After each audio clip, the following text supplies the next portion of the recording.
नमस्कार, आप देख रहे हैं तेज इंडिया लाइव न्यूज और मैं हूं आपके साथ रजत। आइए दिखाते हैं दिन भर की कुछ खास छोटी और बड़ी खबरें। आपको बता दें, जनपद बिजनौर के थाना शिवारा क्षेत्र में मुरादाबाद रोड पर टेम्पो रिक्शा स्टैंड के लिए भूमि का उप जिलाधिकारी मनोज कुमार सिंह और क्षेत्राधिकारी शुभ सूची धामपुर ने निरीक्षण किया। उप जिलाधिकारी मनोज कुमार सिंह ने बताया कि टेम्पो रिक्शा स्टैंड और स्टेशन रोड पर खाली पड़े तालाब का निरीक्षण किया गया है और जल्द ही तालाब का सौंदर्यीकरण कराया जाएगा और संबंधित को आवश्यक दिशा निर्देश दिए गए हैं। बिजनौर के शिवारा से हमारे संवाददाता मोहम्मद अली की देखिए खास रिपोर्ट। जैसा कि आप जान रहे हैं कि नगरपालिका परिषद के नवनिर्वाचित चेयरमैन साहब ने अपनी प्राथमिकता यह दिखाई कि शहर में जो हमारे तालाब हैं उनका सौंदर्यीकरण हो और यहाँ आम जनता की बहुत सालों से एक समस्या आ रही थी कि रोडवेज का स्टैंड हो और जो हमारी ऑटो रिक्शा हैं, जो ई रिक्शाज हैं, जो बेतरतीब तरीके से कोई निश्चित स्थान न होने पर शहर में यातायात की एक समस्या उत्पन्न करती हैं, तो उनके लिए एक हम जगह चिन्हित करें। हम लोगों ने एक टीम लगा के राजस्व विभाग, हमारी नगरपालिका और हमारे अधिकारी साथी क्षेत्राधिकारी महोदय, हम लोग आके और जगह चिन्हित किया गया और आपने देखा कि चारों ओर से जो हमारी बस स्टैंड है वो कवर्ड है और ये और जहाँ पे इस जगह हम लोग जहाँ खड़े हैं तालाब का राजस्व अभिलेखों में भी है, मौके पे भी है, लेकिन इसका सौंदर्यीकरण होगा तो जो भी पब्लिक स्टेशन की तरफ जाती है या जो आम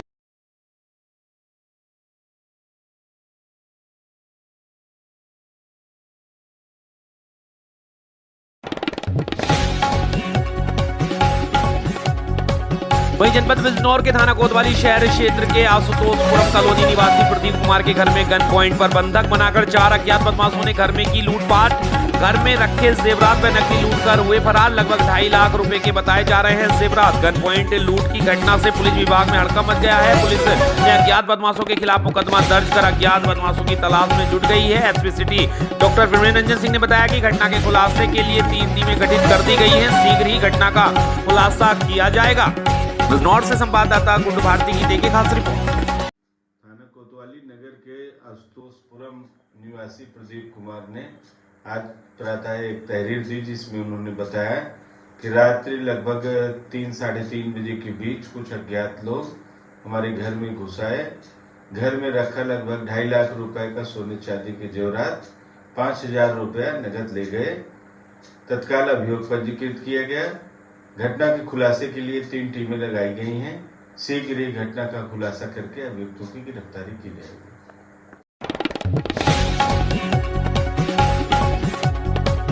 जनपद बिजनौर के अफजलगढ़ क्षेत्र में भट्टे पर मजदूरी करने वाले युवक ने शराब के नशे में खुद को लगाई आग। बुरी तरह झुलसा, गंभीर अवस्था के चलते हायर सेंटर किया गया रेफर। जी आपको बता दें, प्राप्त जानकारी के अनुसार नगर अफजलगढ़ में दामपुर मार्ग पर स्थित एक भट्टे पर झोंकने वाले मजदूर ने नशे की हालत में कोठरी में जाकर खुद को आग लगा ली, जिससे वह बुरी तरह झुलस गया। आसपास काम कर रहे अन्य मजदूर व ठेकेदार ने आनन फानन में आग बुझाते हुए शोर मचाया तथा शोर सुनकर आए लोगों की मदद से मजदूर को सीएससी अफजलगढ़ में भर्ती कराया गया, जहां से प्राथमिक उपचार के बाद मजदूर को हायर सेंटर रेफर कर दिया गया है। सूचना पर एसएसआई आशीष तोमर ने अस्पताल व घटनास्थल पर पहुंचकर मामले की जानकारी ली। वहीं ठेकेदार ने युवक का नाम रविंद्रपुर पुत्र प्रकाश निवासी प्रतापगढ़ जलालपुर बताया है। मजदूर 4 माह से भट्टे पर काम कर रहा था, जिसकी हालत बेहद गंभीर है। अफजलगढ़ से हमारे संवाददाता विनय भार्गव की देखिए खास रिपोर्ट। शराब पी के आया था सर।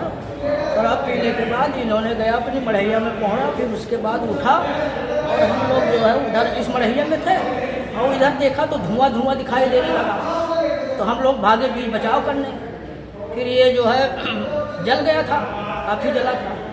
अब बीच बचाव किया।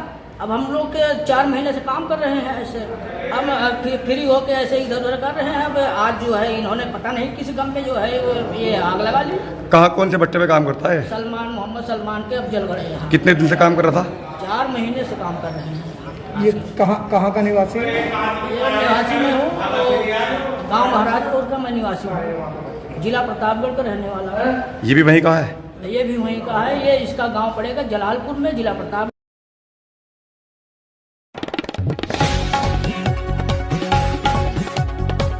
आपको बता दें वहीं जनपद गाजियाबाद में अपने विद्यालय कुसुम गोयल डॉक्टर सरस्वती विद्या मंदिर राजनगर गाजियाबाद में विगत 10 दिनों से चल रहे समर कैंप का समापन समारोह हुआ। समर कैंप में छात्रों के शारीरिक एवं मानसिक विकास हेतु विभिन्न प्रकार के कार्यक्रम चलाए गए, जिसमें अनेक प्रकार के खेल, योग, स्किल जैसे मेहंदी, नृत्य, आर्ट, खेल कूद व सांस्कृतिक कार्यक्रम रहे। समापन में मुख्य अतिथि के नाते प्रबंध समिति से विद्यालय की प्रबंधक दीप्ति मित्तल, अध्यक्ष धुरेंद्र कुमार गोयल एवं राजनगर के वेलफेयर एसोसिएशन एसके मल्होत्रा एवं सुरेश खुराना रहे। इस शुभ अवसर पर इस्कॉन मंदिर से अद्भुत नरसिंह दास एवं मधुसुंदर प्रभु रहे।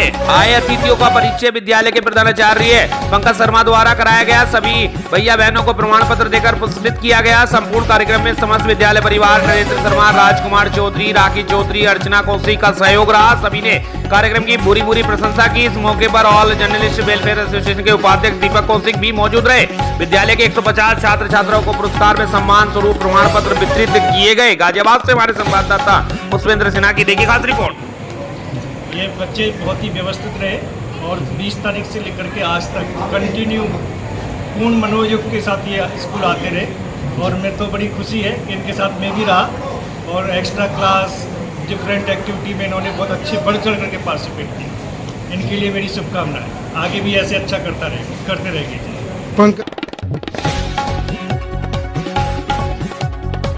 आपको बता दें दिल्ली के शाहबाद डेयरी क्षेत्र में युवती की निर्मम हत्या करने वाले साहिल को दिल्ली पुलिस ने पहासू थाना क्षेत्र के गांव अटेरना से उसकी बुआ के घर से गिरफ्तार कर लिया है। बताया गया है कि सनसनीखेज हत्याकांड को अंजाम देने के बाद आरोपी साहिल अपनी बुआ के घर पर पहुंचा और सो गया। दोपहर करीब 2:30 बजे दिल्ली पुलिस आरोपी को तलाश करते हुए अटेरना गांव पहुंची और साहिल की बुआ के दरवाजे पर दस्तक दी। साहिल तब भी सो रहा था।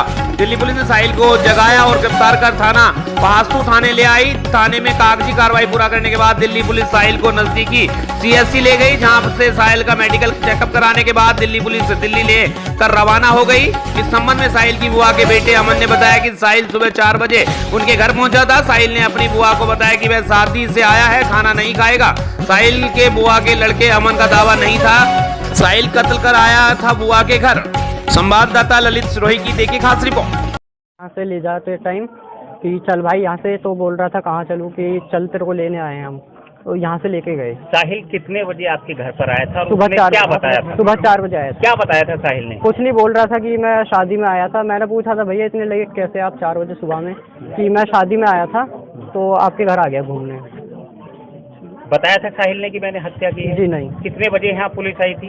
ये करीब 2-2:30 बजे करीब आए थे। दिल्ली पुलिस आई थी। क्या क्या बरामद किया है आपके यहाँ से? कुछ ही, सिर्फ साहिल को लेके गए यहाँ से। ठीक है, ठीक। हाँ, ये बुलंदशहर जनपद में थाना पहासू अंतर्गत एक गांव है जिसमें उसकी अभियुक्त साहिल की रिश्तेदारी बताई जा रही। वहां से दिल्ली पुलिस, चूँकि 302 में वहां से वांटेड था, तो उसको दिल्ली पुलिस ने गिरफ्तार किया है और थाना पहासू में उसका दाखिला करने के बाद दिल्ली पुलिस वहां से उसको ले गई। आपको बता दें वहीं बुलंदशहर के खुर्जा जंक्शन क्षेत्र में 3 दिनों से लापता व्यक्ति का शव मिला। सूत्रों के हवाले से पता चला कि मरने वाले व्यक्ति का नाम विनोद चौधरी बताया जा रहा है। एक व्यक्ति अपने घर से सुबह बताकर निकला था कि कुछ काम के लिए बाहर जा रहा हूं। लगभग 3-4 दिन बाद उसका शव खुर्जा जंक्शन FCI गोदाम के पीछे मिलता है। जी हां, आपको बता दें मृतक विनोद चौधरी खुर्जा जंक्शन शिव कॉलोनी का निवासी है। पुलिस उस शव को पंचनामा भरकर पोस्टमार्टम के लिए बुलंदशहर को भेज देती है। यह आत्महत्या है या हत्या, यह तो फिलहाल अभी जांच का विषय है। बुलंदशहर से हमारे संवाददाता ललित सिरोही की देखिए खास रिपोर्ट। ये मेरा नाम करण चौधरी है, ये मेरे चाचा जी हैं। ये 26 तारीख की सुबह से काम के लिए घर से निकले थे और इनका फ़ोन बंद आ रहा है 26 तारीख की रात से। हम लोग इनसे जो बातचीत करने के लिए फ़ोन मिला रहे हैं तो इनका फ़ोन बंद आ रहा था। जो भी इनके मिलने जुलने वाले लोग थे, जहाँ पहले काम करते थे, वहाँ हमने सब जगह इनको ढूंढा लेकिन इनका कुछ पता नहीं चला। अब कल मैं इनके लिए FIR करने भी गया था चौकी में, लेकिन किसी कारणवश मैं कल नहीं दे पाया। सुबह जाने ही वाला था कि पता चला कि उनकी डेड बॉडी। तो कहाँ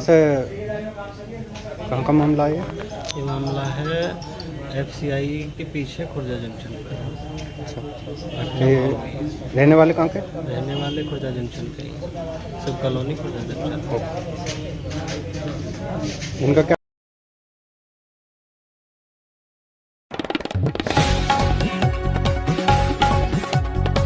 आपको बता दें जनपद बरेली के सिरोली थाना क्षेत्र में कैलाशगिरी बाबा मंडी घाट पर दशहरे के मेले में 2 युवक गंगा नदी में नहा रहे थे। दोनों नदी में डूब गए, जिससे दोनों की मौके पर मौत हो गई। सीओ एसडीएम ने मौके पर पहुंचकर जांच की तथा सबको पोस्टमार्टम के लिए भिजवा दिया है। आपको बता दें मंगलवार को दशहरा पर्व था। गुलगांवा के आकाश सिंह 22 वर्ष गंगा नदी में स्नान कर रहा था, तभी वह गहरे पानी में पहुंच गया और पानी में डूब रहा था, जिसको बचाने के लिए गांव का ही हरेंद्र यादव पानी में कूद गया। उसे बचाने के लिए दोनों ही डूब गए। मौके पर भीड़ ने दोनों को बाहर निकाला, लेकिन तब तक हरेंद्र की मौत हो चुकी थी, जबकि आकाश की कुछ सांसें चल रही थी। आनंद फानन में उसे अस्पताल ले जा रहे थे, रास्ते में उसने भी दम तोड़ दिया। हरेंद्र यादव का विवाह 1 वर्ष पूर्व हुआ था। आकाश सिंह और हरेंद्र यादव में गहरी मित्रता थी। सूचना पर सीओ डॉक्टर दीपशिखा अहिवरन सिंह व एसडीएम आमला गोविंद मौर्य मौके पर पहुंचे। अधिकारियों ने परिजनों को सांत्वना देकर दोनों के शवों को पोस्टमार्टम के लिए भेज दिया है। बरेली से हमारे संवाददाता नंद किशोर मौर्य की देखिए खास रिपोर्ट।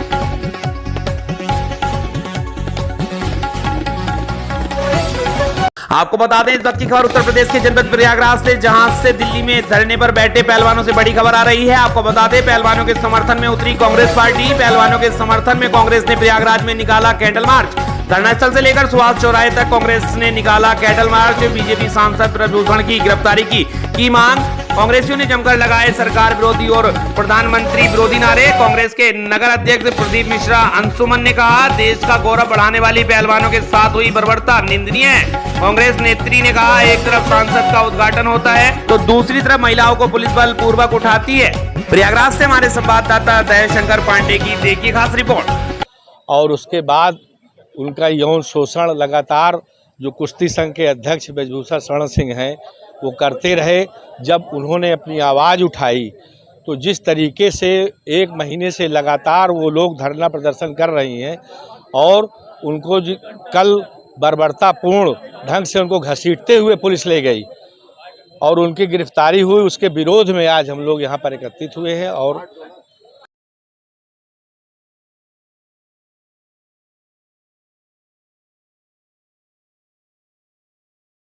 देखिए, एक भाजपा के सांसद ब्रजभूषण शरण सिंह, जिनके खिलाफ 40 आपराधिक मुकदमे हैं, उत्तर प्रदेश से हैं, तो उनको गिरफ्तार नहीं किया तो ये हमारी जो पहलवान साक्षी मलिक विदित फोगाट है, ये तो सुप्रीम कोर्ट जाके FIR का ऑर्डर ले आती हैं और तब FIR दर्ज होता है। उसके बाद 1 महीने से गुहार मचा रहे हैं, उनके खिलाफ कोई जांच नहीं हो रही है। जबकि नार्को टेस्ट के लिए वो कह रही हमारा भी करवा लीजिए, लेकिन कोई सुनवाई नहीं। कल पार्लियामेंट नई का राज्याभिषेक हुआ हमारे मोदी जी का, और इधर महिलाओं को जबरदस्ती सड़क से जिस तरह से घसीटा गया है वो इतना शर्मनाक है कि ये भारत की नारियों के साथ इस तरह से शर्मनाक व्यवहार करना, हम लोग उसकी घोर निंदा करते हैं और उसके विरुद्ध आज हम लोग कैंडल मार्च उनके पक्ष में निकालते हैं कि उनके खिलाफ कार्रवाई करिए। वहीं उत्तर प्रदेश के जनपद झांसी के पूंछ थाना क्षेत्र में हुई 19 लाख की लूट की घटना का झांसी पुलिस ने किया खुलासा, जिसमें 2 लोगों को पुलिस ने 19 लाख नकदी के साथ मोटरसाइकिल और मोबाइल बरामद कर घटना का खुलासा किया है। पूरी घटना में मुनीम ही घटना का मास्टरमाइंड निकला, जिसमें बताया गया कर्ज चुकाने को लेकर यह कदम उठाया गया था, जिसका वरिष्ठ पुलिस अधीक्षक द्वारा आज खुलासा किया गया है। आपको बता दें झांसी के वरिष्ठ पुलिस अधीक्षक डॉक्टर राजेश एस द्वारा पुलिस लाइन में घटना का खुलासा करते हुए बताया गया कि विगत दिवस पुलिस को सूचना मिली कि जालौन के कोच से सीमेंट व्यापारी के यहां से 19 लाख रुपए लेकर दीपेंद्र सिंह बाइक से आ रहा था। जैसे ही पूंछ थाना क्षेत्र के ग्राम सेसा के पास दीपेंद्र पहुंचा तो 3 अज्ञात बाइक सवार द्वारा आंखों में मिट्टी डालकर 19 लाख लूट लिए गए, जिससे बाद पुलिस मामले की जांच में जुट गई और पूंछ थाना प्रभारी सुरेंद्र सिंह द्वारा मामले की छानबीन शुरू कर दी गई और सीसीटीवी फुटेज के आधार पर दीपेंद्र मुनीम से पूछताछ की तो दीपेंद्र ने घटना को कबूलते हुए बताया कि उसके ऊपर बहुत कर्ज था, जिसको लेकर उसने अपने साथी मनोज अहिरवार के साथ घटना की रूपरेखा बनाई। फिलहाल पुलिस ने लूटे हुए 19 लाख के साथ दोनों लोगों को गिरफ्तार कर जेल भेज दिया है। झांसी से हमारे संवाददाता समद अली की देखिए खास रिपोर्ट।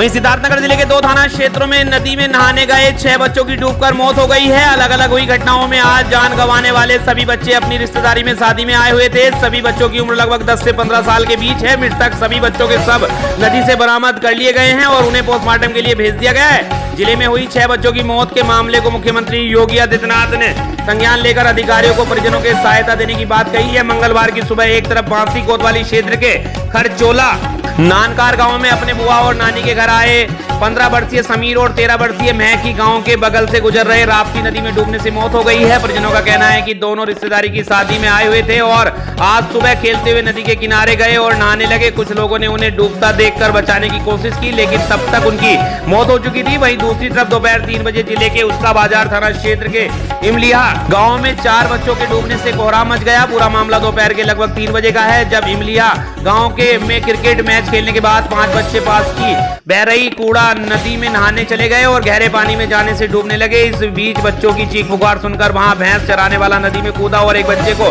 बचाने में सफल हो पाया, लेकिन 4 बच्चे नदी में डूब गए। इस बात की जानकारी पास की दुकान में बैठे लोगों को हुई तो वह आनंद फानंद में नदी में उतरे और चारों बच्चों के सबको नदी से निकालकर बाहर लाए। मृतकों में 13 वर्षीय अलाउद्दीन सियोरबा का, 13 वर्षीय सादाब व 12 वर्षीय साहिल मोतीपुर गांव के व 14 वर्षीय सोयब मोतीपुर गांव के निवासी हैं। इस घटना की जानकारी होते हुए आनंद फानंद में पुलिसकर्मी मौके पर पहुंचे और सबको पोस्टमार्टम के लिए भिजवाकर विधिक कार्रवाई में जुट गए हैं। सिद्धार्थनगर से हमारे संवाददाता नियामतुल्लाह की देखिए खास रिपोर्ट। सर, नदी में डूबने से 4 बच्चों की मौत हो गई है। पूरा मामला क्या है?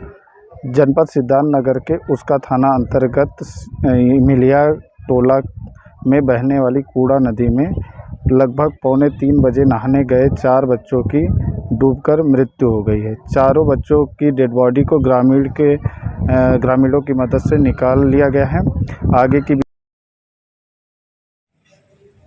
आज सुबह लगभग 10 बजे बांसी पुलिस को सूचना मिली कि खरगौना गांव में राप्ती नदी में 2 बच्चे अपने परिवार के साथ नहाने गए थे तो पानी में डूब गए। इस सूचना पर मौके पर पुलिस पहुंची तो गोताखोर और ग्रामवासियों के सहयोग से बच्चों को ढूंढा गया। तो सबसे पहले समीर नाम का बच्चा बरामद किया गया और अस्पताल भेजा गया, तो जहां डॉक्टर ने उसे मृत घोषित कर दिया। बाद में बच्ची की डेड बॉडी बरामद।